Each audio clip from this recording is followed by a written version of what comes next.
സീകാറ്റിൻ്റെ ഈ പുതിയ എപ്പിസോഡിലേക്ക് ഏവർക്കും ഹൃദയപൂർവ്വം സ്വാഗതം. കത്തോലിക്ക സഭയുടെ വിശ്വാസത്തിൻ്റെ അടിസ്ഥാനശിലയായ സാർവത്രിക മതബോധന ഗ്രന്ഥം വളരെ ആഴത്തിൽ ചർച്ച ചെയ്യുന്നതിനും പഠിക്കുന്നതിനുള്ള ഷാലോമിൻ്റെ ഒരു പഠന സംരംഭമാണ് സീകാറ്റ്. സീകാറ്റിൻ്റെ കഴിഞ്ഞ എപ്പിസോഡിൽ നമ്മൾ ചർച്ച ചെയ്തിരുന്ന വിഷയം പരിശുദ്ധ അമ്മയെക്കുറിച്ചുള്ളതായിരുന്നു.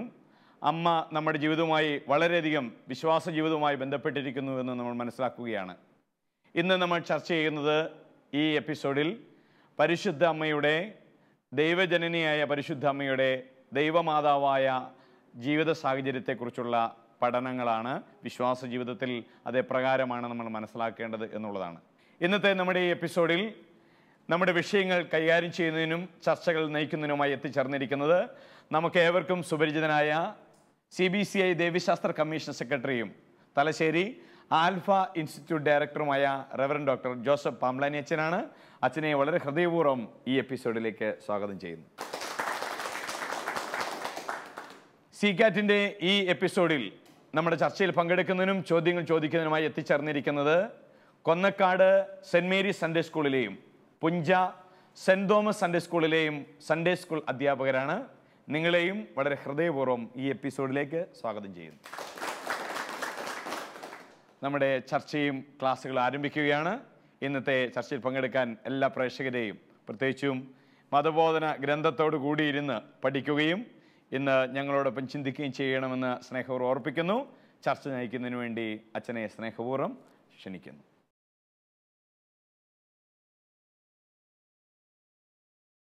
സാർവത്രിക സഭയുടെ മതബോധന ഗ്രന്ഥത്തിൽ പരിശുദ്ധ ദൈവമാതാവിനെ കുറിച്ച് പഠിപ്പിക്കുന്ന പാഠഭാഗങ്ങളാണ് നാം ഈ എപ്പിസോഡുകളിൽ ചർച്ച ചെയ്തുകൊണ്ടിരുന്നത്, അല്ലേ?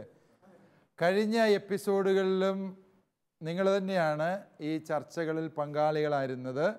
കാരണം നമ്മൾ ഒരു വിഷയത്തിൽ ഒരേ ഗ്രൂപ്പ് തന്നെ ചർച്ച ചെയ്യണം എന്നുള്ളത് കൊണ്ടാണ് ഈ എപ്പിസോഡിൽ നിങ്ങൾ തന്നെ തുടരുക. പുഞ്ച കൊന്നക്കാട് സൺഡേ സ്കൂളിലെ അധ്യാപകർ, അതായത് കഴിഞ്ഞ ക്ലാസ്സിൽ നമ്മൾ ചർച്ച ചെയ്ത വിഷയം നിങ്ങൾ ഓർക്കുന്നുണ്ടാവണം. ഏതാണ്? പരിശുദ്ധ ദൈവമാതാവ്, ആ അമ്മയുടെ അമലോത്ഭവവുമായി ബന്ധപ്പെട്ട സത്യങ്ങളാണ് നമ്മൾ ചർച്ച ചെയ്യുക. ഇന്ന് നമുക്ക് ചർച്ച ചെയ്യാനുള്ളത് മറ്റ് വിശ്വാസ സത്യങ്ങളെക്കുറിച്ചാണ്. ആ അമ്മ നിത്യകന്യകയാണ്. അതുപോലെ അമ്മ സ്വർഗാരൂപിതയാണ്. അതുപോലെ ദൈവമാതാവ്, തിരുസഭയുടെ അമ്മ, ഇങ്ങനെയൊക്കെയുള്ള വിശ്വാസ സത്യങ്ങൾ. ആകെ എത്ര സത്യങ്ങൾ അമ്മയെക്കുറിച്ച് ഔദ്യോഗികമായി പഠിപ്പിച്ചിട്ടുണ്ട്? കഴിഞ്ഞ എപ്പിസോഡ് കാണാൻ കഴിയാത്തവർക്ക് വേണ്ടി നമുക്കൊന്ന് ചുരുക്കി പറഞ്ഞാൽ, പരിശുദ്ധ അമ്മ ദൈവമാതാവാണ്, സഭയുടെ വിശ്വാസ സത്യം. രണ്ടാമത്തേത് പരിശുദ്ധ അമ്മ അമലോത്ഭവയാണ്. മൂന്നാമത്തെ വിശ്വാസ സത്യം പരിശുദ്ധ അമ്മ നിത്യകന്യകയാണ്. നാലാമത്തെ സത്യം പരിശുദ്ധ അമ്മ സ്വർഗാരോപിതയാണ്. ഇതിൽ അമ്മയുടെ അമലോത്ഭവത്തെക്കുറിച്ച് നമ്മൾ കഴിഞ്ഞ ക്ലാസ്സിൽ ചർച്ച ചെയ്തു. ഈ ക്ലാസ്സിൽ നമ്മൾക്ക് ചർച്ച ചെയ്യാനുള്ള വിഷയം അമ്മയുടെ നിത്യകന്യാത്വം, അതുപോലെ തന്നെ പരിശുദ്ധ അമ്മയുടെ സ്വർഗാരോപണ രഹസ്യം, അവൾ ദൈവവുമായുള്ള ബന്ധത്തിൽ എപ്രകാരം തിരുസഭയ്ക്കും സർവവിശ്വാസികൾക്കും മധ്യസ്ഥയും മാതൃകയുമാകുന്നു തുടങ്ങിയ സത്യങ്ങളാണ് ഇന്നത്തെ ക്ലാസ്സിൽ നാം പഠിക്കുക. അതിലൊന്നാമതായിട്ട് നമുക്ക് ചർച്ച ചെയ്യാനുള്ളത് പരിശുദ്ധ അമ്മയുടെ നിത്യകന്യാത്വമാണ്. ഈശോ മിശിഹ ജനിക്കുന്നതിന് മുമ്പും ജനിച്ചപ്പോഴും ജനിച്ച ശേഷവും ആ അമ്മയുടെ കന്യാത്വത്തിന് ഭംഗം വന്നിട്ടില്ല എന്ന സഭയുടെ വിശ്വാസ സത്യം നാം തിരിച്ചറിയണം. അമ്മ കന്യകയാണ് എന്ന് പറയുമ്പോൾ അതിലൂടെ നാം ഏറ്റുപറയുന്നത് ഈശോ മിശിഹായുടെ ദൈവത്വമാണ്. നിത്യതയിൽ പിതാവിൽ നിന്ന് ജനിച്ചവൻ ഇതാ പരിശുദ്ധ കന്യകാമറിയത്തിൽ നിന്ന് ശരീരമെടുത്ത് മനുഷ്യനായി പിറക്കുന്നു എന്ന വലിയ സത്യം. അതുപോലെ തന്നെ അമ്മ സ്വർഗാരോപണം ചെയ്തു എന്ന് നാം പറയുമ്പോൾ ഓരോ വിശ്വാസിക്കും, ഈശോയിൽ വിശ്വസിക്കുന്ന ഓരോ വിശ്വാസിയും അന്തിമമായി ചെന്നെത്തുന്ന രക്ഷയുടെ ഫലമെന്ത് എന്ന് ഈ അമ്മയിലൂടെ ദൈവം വെളിപ്പെടുത്തുകയാണ്, അല്ലേ? തിരുസഭ അമ്മയുടെ സ്വർഗാരോപണ രഹസ്യം പ്രഖ്യാപിക്കുമ്പോൾ നാം ഓരോരുത്തരെയും ഓർമ്മിപ്പിക്കുന്ന ഇതാ, അമ്മയെപ്പോലെ ഈശോയോട് ചേർന്ന് ഈശോയുടെ വചനമനുസരിച്ച് ജീവിച്ചാൽ നാം ഓരോരുത്തരും അമ്മയെപ്പോലെ സ്വർഗത്തിലേക്ക് ആരോപണം ചെയ്യുമെന്നും അവിടെ പരിശുദ്ധ അമ്മയെപ്പോലെ ദൈവത്തെ മുഖാമുഖം കണ്ട് ദൈവ ഐക്യത്തിൽ ജീവിക്കാൻ കഴിയും എന്നുമുള്ള വലിയ വിശ്വാസമാണ് അവിടെ ഏറ്റുപറയുന്നത്. അതുകൊണ്ട് പരിശുദ്ധ അമ്മയുമായി ബന്ധപ്പെട്ട വിശ്വാസ സത്യങ്ങൾ എന്ന് പറയുമ്പോൾ തിരുസഭ നമ്മെ ഓർമ്മിപ്പിക്കുന്ന എന്താണ്? പരിശുദ്ധ അമ്മ ഓരോ വിശ്വാസിക്കും മാതാവും മാതൃകയുമാണ്, അല്ലേ? അതുകൊണ്ട് അമ്മയ്ക്ക് സംഭവിച്ചതെല്ലാം ഓരോ വിശ്വാസിയുടെയും ജീവിതത്തിൽ ദൈവം നിറവേറ്റാൻ പോകുന്ന രഹസ്യങ്ങളുടെ ദൃശ്യാവിഷ്കാരമാണ്. അതുകൊണ്ട് പരിശുദ്ധ അമ്മ സ്വർഗത്തിൽ പോയെങ്കിൽ നാമും സ്വർഗത്തിൽ പോകും എന്നുള്ളതിൻ്റെ വലിയ ഉറപ്പായിട്ട് അതിനെ മനസ്സിലാക്കിയാൽ മതി. ഈ വിശ്വാസ സത്യങ്ങളെക്കുറിച്ച് തീർച്ചയായും മതാധ്യാപകരെന്ന നിലയിൽ നിങ്ങൾക്ക് വളരെ ഗഹനങ്ങളായ ചോദ്യങ്ങൾ നിങ്ങളുടെ അനുഭവത്തിൻ്റെ വെളിച്ചത്തിൽ, നിങ്ങളുടെ അധ്യാപന പരിചയത്തിൻ്റെ വെളിച്ചത്തിൽ ചോദിക്കാനുണ്ടാവുമെന്ന് എനിക്കറിയാം. അത്തരം ചോദ്യങ്ങൾ നിങ്ങൾ ക്രോഡീകരിക്കുക. തീർച്ചയായും ഈ ചോദ്യങ്ങൾ അവയുടെ ചർച്ചകളുമായി നമുക്ക് തുടരാം. ദൈവം അനുഗ്രഹിക്കട്ടെ.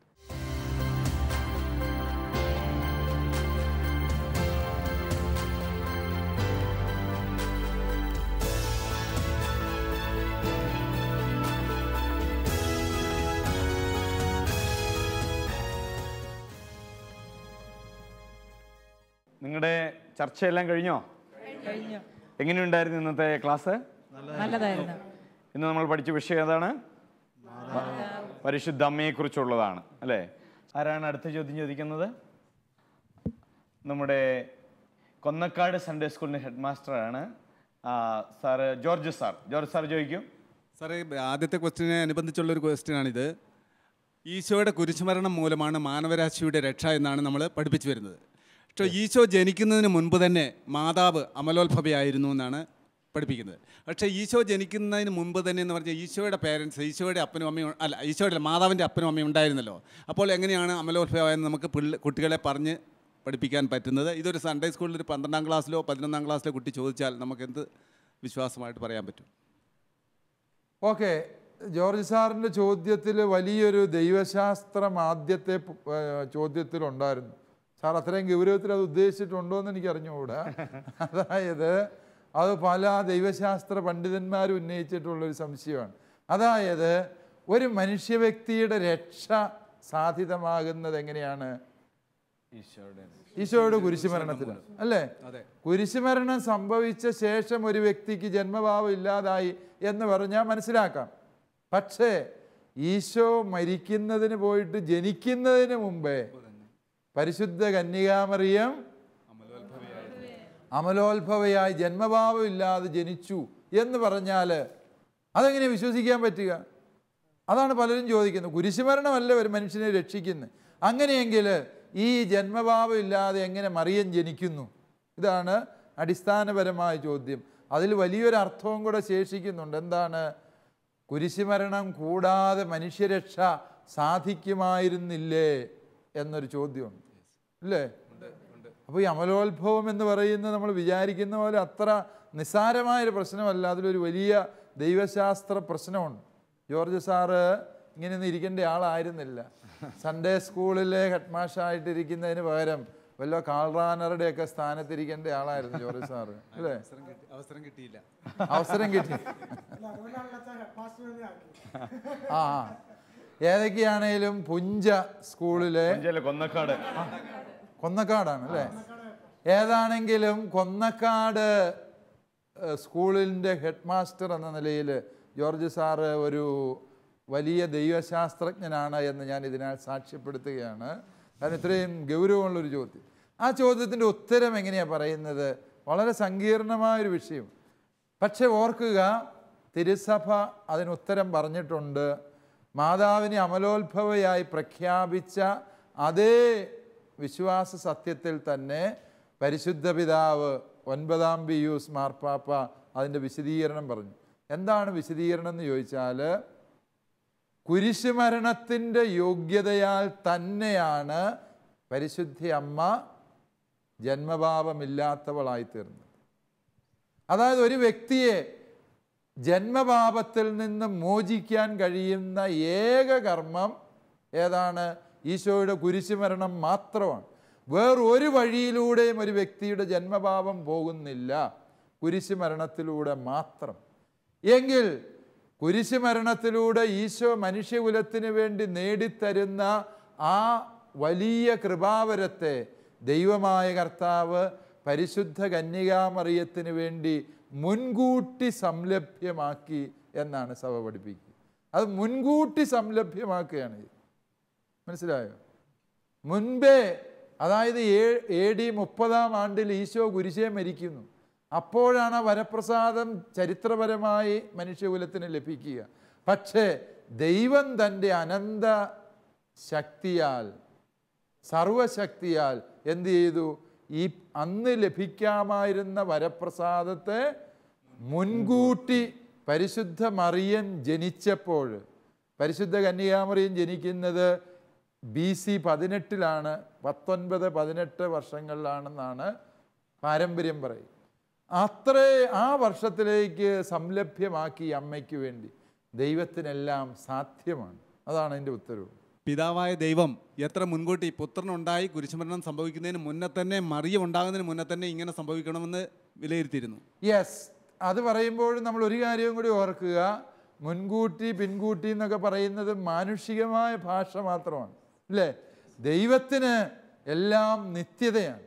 ദൈവത്തിൽ മുൻപേ സംഭവിക്കുന്ന കാര്യമില്ല, അത് കഴിഞ്ഞ് സംഭവിക്കുന്ന കാര്യമില്ല. ദൈവത്തിനെല്ലാം നിത്യമായ ഒരു വർത്തമാനകാല നിമിഷമാണ്. For God there is only an eternal present moment എന്ന് അക്വീനാസ് പുണ്യാളൻ പറയുന്നതിൻ്റെ അർത്ഥം അതാണ്. ദൈവത്തിൽ മുൻകൂട്ടിയില്ല പിൻകൂട്ടിയില്ല, ദൈവത്തിൽ എപ്പോഴും എന്തേ ഉള്ളൂ? നിത്യമായ ഒരു വർത്തമാനകാല നിമിഷം മാത്രമേ ഉള്ളൂ. അതുകൊണ്ട് കുരിശുമരണത്തിൻ്റെ വരപ്രസാദത്തെ ദൈവം പരിശുദ്ധ മറിയത്തിന് മുൻകൂട്ടി സംലഭ്യമാക്കി എന്ന് പറയുന്നത് എന്താണ്? നമ്മൾക്ക് മാനുഷിക ഭാഷയിൽ മനസ്സിലാക്കാൻ വേണ്ടി ഉപയോഗിക്കുന്ന ഒരു പദം എന്ന അർത്ഥത്തിൽ തിരിച്ചറിഞ്ഞാൽ മതി. യെസ്, ജോർജ് സാറിന് ആ ചോദ്യത്തിലൂടെ സന്തോഷമായി. മറ്റൊരാൾ കൂടി സന്തോഷമായി. അച്ഛൻ അറിഞ്ഞാണെങ്കിലും അല്ലെങ്കിലും ശൈല ടീച്ചർ വൈഫാണ്, അദ്ദേഹം ഒരു വലിയ തിയോളജിനാണ് പറഞ്ഞതോടുകൂടി വളരെ സന്തോഷം കൂടുകയാണ് ചെയ്തത്. ജോർജ് സാറിൻ്റെ ഭാര്യയാണ് ടീച്ചർ. ഇനി ആരാണ് മറ്റൊരു സംശയം ചോദിക്കുന്നത്? നമ്മുടെ കൊന്നക്കാട് സൺഡേ സ്കൂളിൽ ബീന ടീച്ചറാണ്. ടീച്ചർ ചോദിക്കൂ. അച്ഛാ, നാം എല്ലാവരും ഉത്ഭവഭാവത്തോടെയാണല്ലോ ജനിക്കുന്നത്. എന്നാൽ മാതാവ് ഉത്ഭവഭാവം ഇല്ലാതെയാണ് ജനിച്ചതെന്നാണല്ലോ സഭ പഠിപ്പിക്കുന്നത്. അങ്ങനെയാണെങ്കിൽ മാതാവിൻ്റെ ജനന സമയത്ത് തന്നെ ഈശോയുടെ അമ്മയായ മാതാവിനെ ദൈവം തിരഞ്ഞെടുത്തു. എനിക്കൊരു സംശയം, മാതാവ് വളർന്ന് മാതാവിൻ്റെ മാതൃകാപരമായ നന്മ നിറഞ്ഞ ജീവിതമൊക്കെ കണ്ടിട്ട് വേണ്ടേ മാതാവിനെ ഈശോയുടെ അമ്മയായിട്ട് ദൈവം തിരഞ്ഞെടുക്കാനെന്ന് ഒരു സംശയം. കുറച്ചുകൂടെ ഒക്കെ കഴിഞ്ഞ് വെയിറ്റ് ചെയ്തിട്ട് ഇത് ശരിയാകുമെന്ന് അറിഞ്ഞിട്ട് എടുത്താൽ പോരാഞ്ഞോന്നല്ലേ? അത് ശരിയാ. ഒരു വൊക്കേഷൻ ക്യാമ്പ് സംഘടിപ്പിക്കേണ്ടതായിരുന്നു. അതിലും നല്ലതുണ്ടാകാമായിരുന്നു അല്ലേ? യെസ്, കല്യാണം കഴിച്ച് പലർക്കും തോന്നാറുള്ളൊരു ചോദ്യമാണത്. അതായത് ദൈവത്തിൻ്റെ പദ്ധതിയാണ് പരിശുദ്ധ അമ്മ ഈശോയുടെ അമ്മയായി തീരണം എന്നത്, അല്ലേ? അത് പരിശുദ്ധ അമ്മ ആരാണ്, അമ്മ ഏത് രീതിയിൽ ദൈവകൃപയോട് സഹകരിക്കും എന്ന് ദൈവത്തിനറിയാം. അതുകൊണ്ട് തന്നെ ദൈവം അനാദിയിലെ ഈ അമ്മയെ തിരഞ്ഞെടുത്തിരുന്നു എന്നതാണ് സത്യം. ഏദേൻ തോട്ടത്തിൽ വെച്ച് ദൈവം കൊടുക്കുന്ന ഒരു വാഗ്ദാനമുണ്ട്. സ്ത്രീയിൽ നിന്ന് പിറക്കുന്നവൻ നിന്റെ കണങ്കാൽ തകർക്കുമെന്ന് സാത്താനോട് പറഞ്ഞു, ഇല്ലേ? അവിടെ വെച്ച് തന്നെ, അതായത് മാതാവ് ജനിക്കുന്ന ആ സമയത്തല്ല, രക്ഷാകര പദ്ധതി ഉദ്ഘാടനം ചെയ്യപ്പെടുന്ന പറുദീസായുടെ കവാടത്തിൽ വെച്ച് തന്നെ ദൈവം പരിശുദ്ധ മറിയം എന്ന സ്ത്രീയെ തിരഞ്ഞെടുക്കുകയും അവളെ രക്ഷകൻ്റെ നിയോഗിക്കുകയും ചെയ്തിരുന്നു എന്നത് വ്യക്തമാണ്. അതുകൊണ്ട് ദൈവത്തെ സംബന്ധിച്ചിടത്തോളം മനുഷ്യനെ പോലെ ഇച്ചിരി കൂടിയൊക്കെ പ്രായമായിട്ട് എങ്ങനെ പ്രതികരിക്കുമെന്ന് അറിയാം. അതൊക്കെ നോക്കിയിട്ട് മതി. നമ്മൾ ഈ കൗമാര പ്രണയക്കാരോടൊക്കെ പറയാറുള്ള ഉപദേശമാണത്, അല്ലേ? കുറച്ചുകൂടിയൊക്കെ നോക്കടാ, ഇപ്പോൾ കാണുന്ന പോലെ ആയിരിക്കുകയല്ല ചിലപ്പോൾ സ്വഭാവം, വഷളായി പോകാൻ സാധ്യതയുണ്ട്, അതൊക്കെ കഴിഞ്ഞിട്ട് പ്രേമിച്ചാൽ മതി എന്നൊക്കെ നമ്മൾ പിള്ളേരോട് ഉപദേശിക്കാറുണ്ട്. അതുപോലെ മാതാവിനെക്കുറിച്ച് ദൈവത്തിന് സംശയമൊന്നുമില്ല. ഭൂതവും ഭാവിയും വർത്തമാനവും തൻ്റെ തിരുമനസ്സിൽ നിരന്തരം ഒരു നിമിഷമായി കരുതുന്ന ദൈവത്തിന് അങ്ങനെ വെയിറ്റ് ചെയ്ത് കാത്തിരുന്ന് ഒരാളെ വിലയിരുത്തേണ്ട ആവശ്യം ഇല്ല, അല്ലേ? അതുകൊണ്ട് മാതാവിനെ ദൈവം നിത്യതയിലേ തിരഞ്ഞെടുത്തു എന്നുള്ള സഭയുടെ വിശ്വാസമാണ് കൂടുതൽ അർത്ഥപൂർണമായത് എന്ന് മനസ്സിലാക്കാം. ഇനി ആരാണ് അടുത്ത ചോദ്യം ചോദിക്കുന്നത്? നമ്മുടെ കൊന്നക്കാട് സൺഡേ സ്കൂളിലെ ഷോണി സാറാണ് ഈ ചോദ്യം ചോദിക്കുന്നത്. സാർ ചോദിക്കൂ. അച്ഛാ, എനിക്കുള്ള സംശയം, നമ്മൾ മത്തായിയുടെ സുവിശേഷം 1-ാം അധ്യായം 25-ാം വാക്യത്തിൽ പറയുന്നു, ശിശു ജനിക്കുന്നത് വരെ അവൻ അവളെ അറിഞ്ഞില്ല എന്ന് പറയുന്നു യോസേപ്പിതാവ്. അപ്പോൾ അതിലുള്ള ഒരു ചോദ്യം എന്ന് പറഞ്ഞു കഴിഞ്ഞാൽ, ശിശു ജനിച്ചതിന് ശേഷം മാതാവിന് വേറെ മക്കളുണ്ടായിരുന്നോ, അല്ലെങ്കിൽ മാതാവ് കന്യക അല്ലായിരുന്നോ അതിന് ശേഷം എന്നുള്ളതാണ് എൻ്റെ ചോദ്യം. അതും വളരെ സങ്കീർണമായ, സാധാരണഗതിയിൽ മാതാവിൻ്റെ കന്യാത്വത്തെ എതിർക്കുന്ന എല്ലാവരും ചോദിക്കാറുള്ളൊരു ചോദ്യമാണ്, അല്ലേ? അതായത് പുത്രനെ പ്രസവിക്കുന്നത് വരെ അവൻ അറിഞ്ഞില്ല എന്നൊരു വചനമുണ്ട്. പുത്രനെ പ്രസവിക്കുന്നത് വരെ നമ്മളിതെന്തെല്ലാം വാദിച്ചാലും ചില പന്തക്കുസ്ത യഹോവ സാക്ഷികൾ പെട്ട വിഭാഗങ്ങൾ, ഇവാഞ്ചലിക്കൽ ചർച്ചുകൾക്ക് അത് തൃപ്തികരമല്ല. എന്നാലും ഈ ഒരു ക്ലാസ് കേട്ട ഈ വിഭാഗത്തിൽപ്പെട്ട ഒരു പാസ്റ്റർ എന്നെ വിളിച്ച് സംസാരിച്ചു. ഞങ്ങൾ വിശ്വസിക്കുന്ന കാര്യങ്ങൾ ഞങ്ങൾ വിശ്വസിക്കും, കത്തോലിക്കരായ നിങ്ങളുടെ വിശ്വാസം ഞങ്ങൾക്ക് സ്വീകാര്യമല്ല.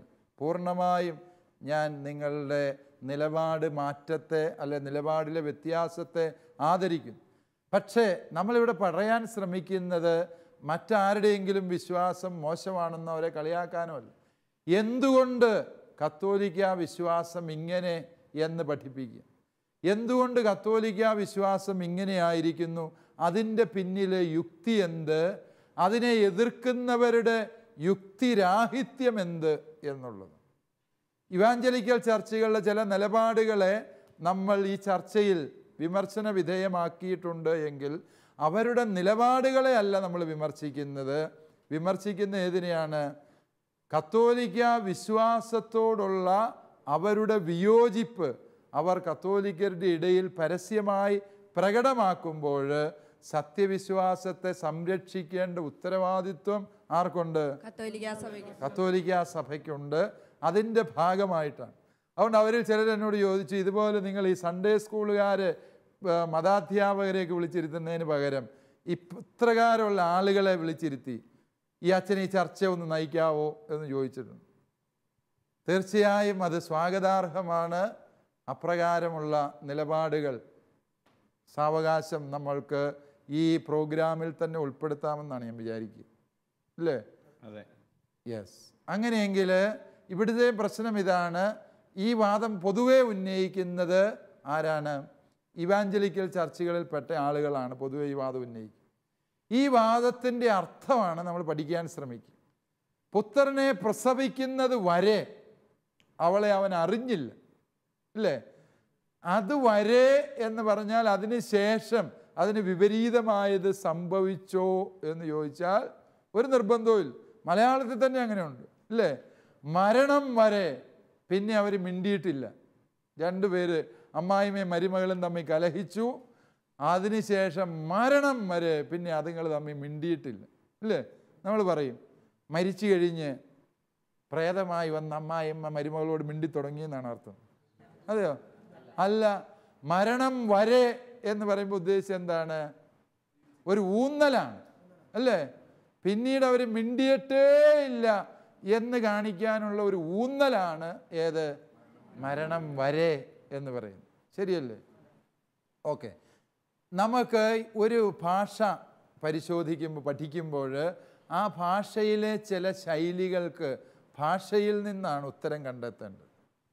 ഉദാഹരണം, ഇവിടെ ഉപയോഗിച്ചിരിക്കുന്ന അതുവരെ എന്ന അർത്ഥത്തിൽ ഉപയോഗിച്ചിരിക്കുന്ന ഒരു അഡ്വർബാണ്, ഒരു സഹായക ക്രിയയുണ്ട്. ഹെയ്യോസ് എന്നാണ് ഗ്രീക്കിൽ അത് മത്തായി ശ്ലീഹ ഉപയോഗിച്ചിരിക്കുന്ന ഹെയ്യോസ്. ഈ ഹെയ്യോസ് എന്ന് പറഞ്ഞ ക്രിയ അല്ല ഈ സഹായക ക്രിയ ഇതിന് മുമ്പ് ഏതർത്ഥത്തിലാണ് ഉപയോഗിച്ചിരുന്നത് എന്ന് നോക്കിയാൽ ഇവിടുത്തെ അർത്ഥം മനസ്സിലാക്കാൻ എളുപ്പമുണ്ട് അല്ലേ? സാമുവേലിൻ്റെ 2-ാം പുസ്തകം 6-ാം അധ്യായം 23-ാം വാക്യത്തിലാണ് ഗ്രീക്ക് ബൈബിള്, സെപ്ത്വജിന്ത് ബൈബിള് ആദ്യമായി ഈ സഹായക ക്രിയ ഉപയോഗിച്ചിരിക്കുന്നത്. അവിടെ ഉപയോഗിച്ചിരിക്കുന്നത് ഇങ്ങനെയാണ്, അതിൻ്റെ മലയാളം വിവർത്തനം ഇങ്ങനെയാണ്: മരണം വരെയും സാവൂളിൻ്റെ പുത്രിയായ മിഷേലിന് മക്കളുണ്ടായില്ല എന്നാണ്. മരണം വരെ മക്കളുണ്ടായില്ല എന്ന് പറഞ്ഞാൽ മരിച്ചു കഴിഞ്ഞപ്പോൾ 2 പിള്ളേരുണ്ടായി എന്ന് അർത്ഥമുണ്ടോ? ഉണ്ടോ? ഇല്ല. അപ്പോൾ ആ ഹെയ്യോസ് എന്ന ക്രിയ, അതായത് കത്തോലിക്ക വിശ്വാസം അടിസ്ഥാനരഹിതമാണ് എന്ന് വാദിക്കുന്ന എല്ലാ സഭാവിഭാഗങ്ങളോടുമായിട്ടാണ് ഞാൻ പറയുക, വചനം വസ്തുനിഷ്ഠമായി പഠിക്കുക. അപ്പോൾ നിങ്ങൾക്ക് മനസ്സിലാകും മത്തായി ശ്ലീഹ ഉപയോഗിച്ച ആഡ്വർബിൻ്റെ ഉപയോഗം, അതിൻ്റെ അർത്ഥം എന്ത് എന്നറിയണമെങ്കിൽ ഇതിനു മുമ്പ് ഇത് ഉപയോഗിച്ച സന്ദർഭങ്ങളുമായിട്ട് താരതമ്യം ചെയ്ത് പഠിക്കണം. അത് ബൈബിൾ വ്യാഖ്യാനത്തിൽ ഒരു അടിസ്ഥാന തത്വം തന്നെയാണ്. ഒരു പദത്തിൻ്റെ അർത്ഥ വ്യാഖ്യാനത്തെക്കുറിച്ച് സന്നിഗ്ധതയുണ്ട് എങ്കിൽ ചെയ്യുന്ന എന്താ, ഇതിനു മുൻപ് ഈ പദം മറ്റ് സന്ദർഭങ്ങളിൽ ഉപയോഗിച്ചിട്ടുള്ളത് എവിടെയൊക്കെ, അവിടെ അതിൻ്റെ അർത്ഥം എന്താണ് എന്ന് പരിശോധിക്കും ഇല്ലേ? യെസ്, എൻ്റെ കൽപ്പനകൾ അനുസരിച്ച് ജീവിച്ചാൽ, ഈ ഹെയ്യോസ് എന്ന സഹായക ക്രിയ ആവർത്തിച്ച് ഉപയോഗിക്കുന്നത് യെശയ്യായുടെ യാഹ്വേ ഗീതങ്ങളിലാണ്. 42-43 അധ്യായങ്ങളിലെ യാഹ്വേ ഗീതങ്ങളിലുണ്ട്. അവിടെയും പറയുന്നുണ്ട്, എൻ്റെ കൽപ്പന അനുസരിച്ച് ജീവിച്ചാൽ നിൻ്റെ വാർദ്ധക്യകാലം വരെയും ഞാൻ നിന്നെ അനുഗ്രഹിക്കും എന്ന് പറഞ്ഞാൽ അതിൻ്റെ അർത്ഥം എന്താ? വാർദ്ധക്യം തുടങ്ങുന്നത് 60-ാം വയസ്സിലാണ്. കൃത്യ 60-ാം വയസ്സ് വരെ നിനക്ക് അനുഗ്രഹം, 61-ാം വയസ്സ് വരെ ഇനി കഴിഞ്ഞാൽ നിന്നെ തട്ടും എന്നാണ് അതിൻ്റെ അർത്ഥം. അല്ലല്ലോ. നിന്റെ വാർദ്ധക്യം വരെയും എന്ന് പറയുമ്പോൾ ഉദ്ദേശിക്കുന്നത് എന്താ? മരണം വരെ, നിത്യതയോളം നിനക്ക് ഞാൻ അനുഗ്രഹം തരും എന്നാണ് അർത്ഥം അല്ലേ? അപ്പോൾ ഇവിടെയും ആ അർത്ഥത്തിൽ തന്നെ അത് വ്യാഖ്യാനിക്കണം. അപ്പോൾ പുത്രനെ പ്രസവിക്കുന്നത് വരെ അവളെ അവൻ അറിഞ്ഞില്ല എന്ന് പറഞ്ഞാൽ അതൊരു ഊന്നലാണ്. അതിൻ്റെ അർത്ഥം എന്താണ്? നിത്യകാലം അവർ തമ്മിലുള്ള ബന്ധം പരിശുദ്ധമായിരുന്നു എന്ന് തന്നെയാണ്. ഓക്കെ, ഇനി രണ്ടാമത് ഒരു വാക്കുകൂടി അവിടെ പ്രധാനപ്പെട്ടത്, അവളെ അവൻ അറിഞ്ഞില്ല എന്നാണ് അല്ലേ? അറിഞ്ഞില്ല എന്ന പദത്തിന് പ്രത്യക്ഷത്തിലുള്ള അർത്ഥം ശാരീരിക ബന്ധത്തിൽ ഏർപ്പെടുക എന്നല്ല. ശരിയാണ്, അറിയുക എന്ന ക്രിയയ്ക്ക് ചില സന്ദർഭങ്ങളിലെങ്കിലും വളരെ അടുത്തുള്ള, വളരെ ആഴത്തിൽ ഇടപഴകുന്നതിനെ സൂചിപ്പിക്കുന്ന അർത്ഥമുണ്ട്. ഇപ്പോൾ ഉദാഹരണം, അറിയുക എന്ന ക്രിയയ്ക്ക് ഇതിനു മുമ്പ് ഉപയോഗിച്ച സന്ദർഭങ്ങൾ തന്നെ നോക്കുക. ആദം തൻ്റെ ഭാര്യയെ അറിഞ്ഞു, അവൾ ഗർഭം ധരിച്ചൊരു പുത്രനെ പ്രസവിച്ചു അല്ലേ? അപ്പം അറിയുക എന്ന ക്രിയയ്ക്ക് ദാമ്പത്യ ബന്ധത്തിൽ ഏർപ്പെടുക എന്നൊരർത്ഥമുണ്ട്, അത് ഞാൻ സമ്മതിക്കുന്നു. പക്ഷെ അറിയുക എന്ന ക്രിയ ബൈബിളിൽ വിവിധ രൂപങ്ങളിലായിട്ട് 1072 തവണ ഉപയോഗിച്ചിട്ടുണ്ടെന്ന് ബൈബിൾ പണ്ഡിതന്മാർ കണ്ടെത്തിയിട്ടുണ്ട്. ഈ 1072 സന്ദർഭങ്ങളിലും അപൂർവം ഒരു 6 അല്ലെങ്കിൽ 7 തവണ മാത്രമേ അറിയുക എന്ന ക്രിയയ്ക്ക് ദാമ്പത്യ ബന്ധത്തിൽ ഏർപ്പെടുക എന്നൊരർത്ഥമുള്ളൂ. അത് മനസ്സിലായല്ലോ. ബാക്കി സന്ദർഭങ്ങളിലെല്ലാം അറിയുക എന്നുള്ള ക്രിയയുടെ അർത്ഥം എന്താ? അറിയുക, മനസ്സിലാക്കുക, ദൈവിക വെളിപാട് സ്വീകരിക്കുക എന്നൊക്കെയാണ് അറിയുക എന്ന ക്രിയയുടെ അർത്ഥം. അതുകൊണ്ട് അറിയുക എന്ന ക്രിയയ്ക്ക് ശാരീരിക ബന്ധത്തിൽ ഏർപ്പെടുക എന്ന് മാത്രമേ അർത്ഥമുള്ളൂ എന്ന് തെറ്റിദ്ധരിക്കരുത്. അതിൻ്റെ പ്രഥമ അർത്ഥം അതല്ലതാണ്. ഇനി വിശുദ്ധ ഗ്രന്ഥ പണ്ഡിതന്മാർ ചൂണ്ടിക്കാണിച്ചിട്ടുണ്ട്, അവൻ അവളെ അറിഞ്ഞു, അവൾ ഗർഭം ധരിച്ചു എന്ന്. അതായത് ഗർഭം ധരിക്കുക എന്ന ഒരു ക്രിയ ഈ അറിയുക എന്ന ക്രിയയോടൊപ്പം വരുന്നു എങ്കിൽ മാത്രമേ സാധാരണഗതിയിൽ അറിയുക എന്ന ക്രിയയ്ക്ക് എന്തർത്ഥമുള്ളൂ? ശാരീരിക ബന്ധത്തിൽ ഏർപ്പെടുക എന്നൊരർത്ഥമുള്ളൂ, അല്ലേ? ഇവിടെ എന്താണ് പറഞ്ഞത്? പുത്രനെ പ്രസവിക്കുന്നത് വരെ അവളെ അവൻ അറിഞ്ഞില്ല. അവിടെ കൊണ്ട് തീർന്നു. അപ്പം അതിൻ്റെ അർത്ഥം എന്താണ്? അവിടെ അറിയുക എന്ന ക്രിയയെ ശാരീരിക ബന്ധത്തിൽ ഏർപ്പെടുക എന്നുള്ള അർത്ഥത്തിലല്ല മനസ്സിലാക്കേണ്ടത്. പിന്നെ എങ്ങനെ മനസ്സിലാക്കണം? പരിശുദ്ധ മറിയത്തിൽ നിന്ന് ഉണ്ണിമിശിഹ ഭൂജാതനായ സമയം വരെയും, അല്ലെങ്കിൽ ഉണ്ണീശോയുടെ തിരുമുഖം കാണുന്നത് വരെയും മറിയത്തിലൂടെ ദൈവം നടത്തുന്ന ഈ രക്ഷാകര രഹസ്യത്തിൻ്റെ അർത്ഥം ഗ്രഹിക്കാൻ യൗസേപ്പ് പിതാവിന് കഴിഞ്ഞില്ല എന്നാണ് സുവിശേഷകൻ എഴുതി വയ്ക്കുക. അത് ശാരീരിക ബന്ധത്തിൻ്റെ വിഷയമല്ല അവിടെ പറയും. പരിശുദ്ധ കന്യകാമറിയത്തിലൂടെ വെളിപ്പെടുത്തപ്പെടുന്ന ദൈവീക രഹസ്യത്തിൻ്റെ പൂർണ്ണമായ അർത്ഥം യൗസേപ്പ് പിതാവിന് മനസ്സിലായത് എപ്പോഴാണ്? ഉണ്ണിമിശിഹായുടെ തിരുമുഖം കണ്ടപ്പോൾ മാത്രമാണ്. അത് മത്തായിയുടെ ഒരു ദൈവശാസ്ത്ര ദർശനം കൂടിയാണ്.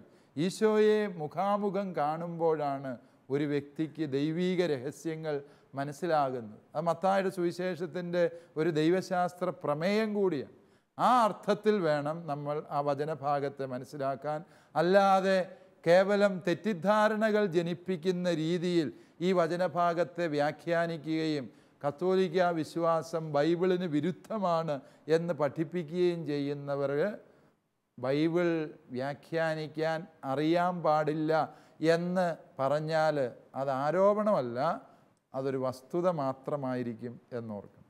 പക്ഷേ ഇന്നത്തെ നമ്മുടെ ചർച്ചകൾ ഏതാണ്ട് ഇവിടെ അവസാനിപ്പിക്കാൻ സമയമായിട്ടുണ്ട്. ഈ എപ്പിസോഡ് ഇവിടെ പൂർണ്ണമാകുമ്പോൾ ഇനിയും ഒട്ടേറെ ചോദ്യങ്ങൾ നിങ്ങളുടെ മനസ്സിലുണ്ടെന്ന് ഞാൻ വിചാരിക്കുകയാണ്, അല്ലേ? കുറച്ച് കാര്യങ്ങൾ കൂടി ചോദിക്കുകയും മനസ്സിൽ അതിൻ്റെ ഉത്തരങ്ങൾ കിട്ടുകയും ചെയ്യേണ്ട ആവശ്യകതയുണ്ട്. നമുക്ക് അടുത്ത എപ്പിസോഡിൽ ആ ചോദ്യങ്ങളുമായി അച്ഛനെ സമീപിക്കാവുന്നതാണ്. ഇന്നത്തെ എപ്പിസോഡ് പരിശുദ്ധ അമ്മയെക്കുറിച്ചുള്ള ഈ ചർച്ചകളിലൂടെ അവസാനിക്കുകയാണ്. മനോഹരമായ ഈ ചർച്ചകൾക്ക് നേതൃത്വം നൽകിയ സ്നേഹമുള്ള ജോസഫ് പാപ്പുളാനി അച്ഛന് ശാലോം പ്രേക്ഷകരുടെ എല്ലാവരുടെയും പേരിലുള്ള ഹൃദയം നിറഞ്ഞ നന്ദി അറിയിക്കുന്നു. ഇന്നത്തെ ഈ ചർച്ചയിൽ പങ്കെടുത്ത് നമ്മോടൊപ്പമായിരുന്നത് കൊന്നക്കാട് പുഞ്ച സൺഡേ സ്കൂളിലെ മതാധ്യാപകരാണ്. നിങ്ങൾക്കും സ്നേഹപൂർവ്വം നന്ദി അറിയിക്കുന്നു. അടുത്ത എപ്പിസോഡിൽ ഈ വിഷയത്തിൻ്റെ തുടർച്ച ചർച്ചകളുമായി നമുക്ക് വീണ്ടും കാണാം. അതുവരെ പ്രാർത്ഥനാപൂർവ്വം കാത്തിരിക്കാം. നന്ദി.